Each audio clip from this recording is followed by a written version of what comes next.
I mean, am I ever going to be liable for infringing? Yeah, probably. and it stinks. The fact is that if they do go like gangbusters and sell 1 million of those items, they're going to get hit. And it's just one of those things that, yeah, you wish you would have, could have, but it's hard to know everything. Or the Donald Rumsfeld or whoever. We have a couple of those clients who have been really successful, pretty well known, right? And they get the nuisance lawsuits all the time. Yes. Yeah. You're infringing my collar, for a product. Just random stuff like that. It's just nuisance money. I have a business that I want to start, and I believe I found an awesome name and brand problem. Problem is I found a trademark for the exact name, right? That dates back to 2013. Here's the catch. I've researched this company to a pretty large extent and cannot find their public use of the name anywhere. They're operating under a different name now. There's a massive coincidence. Their grace period for filing registration and maintenance documents for Section 8 and Section 9 literally just expired. Yeah, that's enough for me. I know where they're going. Where are they going? What's up? Yeah, so basically, clients got a name that they want to use. There's a third-party trademark registration that it looks like they've done some research and they're not using it anymore, and it's expiring, or it expired, because they didn't file a Section 8, Section 9 renewal. Okay. Yeah, seems like it's available to me. Go ahead. Yeah, I mean, I would do some more due diligence, maybe talk to a trademark attorney who can, really dig in and see what's going on. It sounds like you, like some of my other clients over the years, like have stumbled into a really great situation where you had this idea and the stars aligned, and this third-party registration that would have blocked you is no longer going to block you, and you're going to get the trademark through. So that seems like what this feels like. It's fantastic. Yeah, that's good news. It is good news. So yeah, you can pick up where someone else left off. Yeah, and obviously you can't, use their marketing materials as your proof of use or anything like that. Sure. Yeah. You can certainly. I was just talking to one of our new clients this morning, hopefully a new client this morning, and she's in a similar situation. Like, just quick background, like, was a founder of a company, left that company on good terms. That company ended up selling to a third-party company who went bankrupt, and that company has still been filing like renewals and extensions and things like that with the USPTO, and she wants to use the trademark again. Okay. And doesn't look like they're using it, and they're filing these renewals with a company that no longer exists. So the attorney's filing that. He should be looking at make sure that LLC is still in business. But anyways, client advised. Let's do it. Fantastic. I want to file for trademark protection, but want to know if it's easy for an individual to do it with no legal assistance. Recommendations? Yeah. So it's been a few years since I learned how to file trademarks, but I do talk to clients who've gone and done it themselves. A lot of mixed feedback on it, right? Certainly clients are successful in applying for trademarks themselves, successful in the sense of putting the application together potentially successfully. But we've had plenty of clients who, look at that application for 10 minutes and decide it's not for them and they don't want to do it. So depending on how much of a DIYer you are, you might want to look at it and see if it's something that you're willing to take on yourself. But if you have concerns about the branding, recommend talking to a trademark attorney. Yeah, it's easy for me. And if it's easy for me, it'll make it easy on you. It's one of those things where it's easy, but not simple to actually complete the application. But it's also easy to make mistakes and not get the registration you're after. Yes, it's very easy to screw something up. I mean, something as simple as like the entity formation, like who's owning this thing, first use dates, proof of use is the biggest one that I see trip up individual applicants. The proof of use, they submit incorrect stuff and they lose the trademarks as a result. So there's just a lot of little pitfalls that, are easy to trip up if you've never done one of these 1, 2, 3,000 times. And then of course too, just trying to figure out, what your product or service is and how you describe that in a way that's going to be acceptable to the USPTO. Over the years, you find ways of describing things that provide maximum protection while not, raising the hackles of the examining attorneys. Yeah. And is it similar on the trademark side where the examiners notably appreciate having an attorney? Yes. As opposed to the individual inventor or the applicant, yes. Directly, right? So you have a big advantage. Yeah, and I know most of the examining attorneys at this point in my career. So depending on who it is, they might just email me or they'll call me and ask for like an examiner's amendment. They're gonna, if there's an issue with an application, the examiners are kind of incentivized to take care of it if they can right on the spot.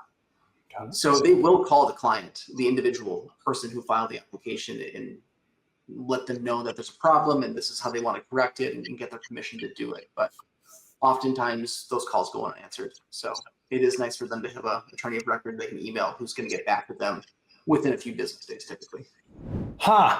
I invented some sort of art tool. I'm an artistic research master's student, and now my mentors are pushing me to get a patent on it. I'm based in the Netherlands, non-US based. Yep. I don't have the money to pay for an attorney, but the invention is relatively simple. My question is, do you think in the case of a very simple invention that are not complex to describe, could one do it without an attorney? Any advice on how to reduce attorney costs as a student? Can I ask them to just look at it? I don't know. Great questions. I like this a lot. You know, simple inventions are sometimes the most valuable. Yeah. And important to do right. And so while you may not have money yourself, if you've got the ability to hire a professional, I'll always recommend that. Yes, of course, I'm biased. Your question, to answer directly, can you do it on your own? Yes, you can file on your own if you're in the US. Again, that question you asked earlier is coming back to get me here. Can someone from the Netherlands file into the US directly without an attorney? I don't know. I believe you could. I don't recommend it. I think the patent law, it took me several years, after law school to study for the patent bar and sit for that exam. It's a separate bar. It's a manual. It's like a super thick manual, right? A lot of details in terms of what you need to do when the filings are correct, what needs to be required in that statement, disclosing lots of things. A lot of ways to get tripped up and make mistakes, have to go through a lot of education, spending time on something that you could otherwise spend on furthering your product. For some context, trademark attorney here checking in, would never file a patent for myself, ever. Yeah. Would not do it. Yeah, right. Well, I love taking stuff apart and putting it back together and figuring stuff out. Wouldn't do a patent application for me. I thank you. I think I appreciate that. I think it's, without money, I see the perspective, and yes, we certainly do help inventors that have filed their own. You can file what's called a provisional patent application, and yes, it is less formal. It's a written specification where you just describe your invention as much detail as you can, making sure you explain the use and method, and then just putting pictures or written drawings if you've got them to support that. And that can get a placeholder, right? It's a placeholder, correct? Yeah, it does not bestow any rights, but it does have quite a bit of value. You have up to 1 year in the U.S. to then file a formal application, which has a lot more rigor to it and requires a certain format, and the drawings have to be done in a proper format. But the provisional can be a good, useful tool if you've done some research, you've tried to get money, you've tried to find ways to get grant money or friends, family, anywhere, other sources or credit. That seems like the best for this person to go find someone who's got some money, right? Yep. And some time and interest. There was another question in there that I want to get to is, how do I reduce costs? And it's a great question. I think having your invention documented, having something written down, having it clearly described in advance, getting that invention disclosure really clear. That's going to save a lot of time. And so if your attorney is charging by the hour, that'll help a lot. And if they're charging a flat rate, there are times where if you bring in a fully baked, ready to go file invention disclosure, we'll give you some credit.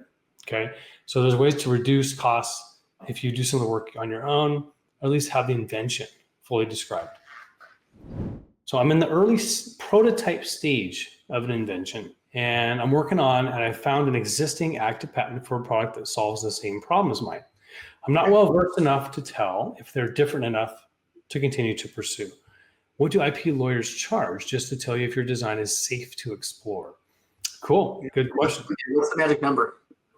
For us, $2,500. Yeah, okay. Yeah. And that is, we'll give you the answer. We'll give you our opinion, our written opinion on this is patentable. Well, no, so that's actually about an infringement question, right? They're asking, hey, I've got found an existing patent. I want to know, am I infringing? And usually it's about that per patent. Sometimes clients will come and say, hey, I'm worried about these 7 patents. I'm like, well, that's going to cost you. And I know there's a technical name for that opinion. It's called freedom to operate. Thank you, Matt. if you ask us, hey, if I go to market, am I going to be sued meritoriously by the patent owner for this patent? We can answer that. That is called a limited freedom to operate opinion. And I use the word limited because there certainly could be other patents that you may not even know about that are maybe infringing whatever you're selling. Why would a client be interested in a freedom to operate opinion? What are some examples of like situations where they're going to like be required to go get one? Absolutely. Thank you. So let's say you have invented a new coffee cup lid. Okay. You've got a brand new way that the magnet attaches to the slider, and you're going to go crush your competitor Yeti. Okay. You got to bring your Kathy's custom cups. Let's get them. Okay? We're going to go get them. It's out of sight. There's a little injector to put a little bit of that, that bee sting, so you get the puffed lips look. The women love a little bit of a Botox lip while you're drinking coffee. But you want to sell it with a cup, and you want to make sure you're not going to be infringing companies like Yeti. You like the double wall, you like this small, compact look, but you're not quite sure. You want to know that the cup, the whole mug with lid, your innovative lid, the whole thing, whether you're going to be infringing anyone else's designs or utility patents around the whole product that you're selling. Quite often, that's the case where inventors have, come up with something fantastic, but they can't actually sell just what they patented, right? Part of a larger system product. Have you ever worked with like clients who've been required to get these types of freedom to operate agreements, basically to like cover, CYA, the manufacturer or the retailer? Like the retailer wants some cover that says not a whole lot. No, we haven't, and that's likely coming. I think if we're at some point going to represent larger companies that are smart enough to ask those questions. That's really honestly what we're at. Our clients are fairly early stage, almost all of them, where they don't have manufacturers lined up yet. A lot of them are pre-manufacturing, pre-revenue, pre-production.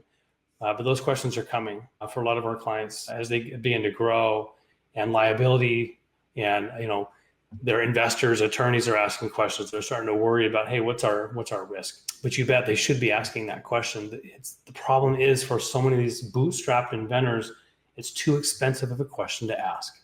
Yeah. Am I ever going to be liable for infringing? Yeah, probably. and it stinks. The fact is that if they do go like gangbusters and sell 1 million of those items, they're going to get hit. And it's just one of those things that, you wish you would have, could have, but it's hard to know everything. The Donald Rumsfeld or whoever. We had a couple of those clients who have been really successful, pretty well known, right? And they get the nuisance lawsuits all the time. Yes. Yep. You're infringing my collar, for a product. Just random stuff like that. It's just nuisance money. Yeah. Yeah. So the right answer is, the perfect answer, I suppose, is as you're moving forward in the market, staying in contact with your patent attorney, and at the right time when you've got just enough funding, asking those questions as you're growing, not to stay, head in the sand on just building your tech.